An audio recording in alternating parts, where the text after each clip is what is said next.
Hello, Ed for today natin, no? Ang Ed for today natin ngayong araw na to, no? Kapag may mga bagay ka na hindi mo magawa mag-isa, no? Ang pinakamaganda mong gawin, maghanap ka ng pwede mong makasama, okay? So yun yung aking personal tip of personal payo na gustong i-share, no?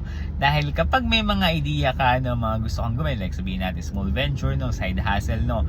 Sabihin natin may gusto kang gawin sa work, no? Na kaya mo talaga siyang gawin pero hindi mo siyang kayang mag-isa, no? Kailangan mo na makasama, no? Basta kapag may bagay ka na hindi mo kayang ma-execute mag-isa dahil alam mo na kulang ka sa time, kulang ka sa resources, no?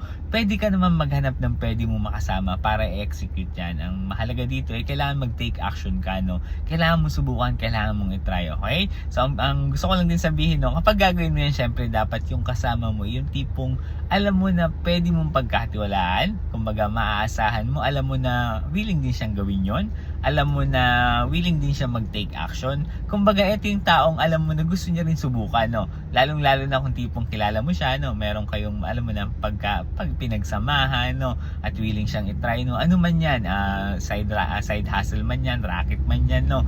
May kinalaman man yan sa work mo, kung ano man yan. Basta kapag may bagay ka hindi mo kayang gawin mag-isa, maghanap ka ng kasama. Okay, so yun yung ating ad for today now na gusto kong i-share. Kung nagustuhan mo yung mga content ko, huwag kalimutan. Supportahan ako dito sa aking Facebook, i-follow mo na rin ako sa TikTok, at mag-subscribe ka na rin sa YouTube ko na ad for today. Yun lamang, salamat!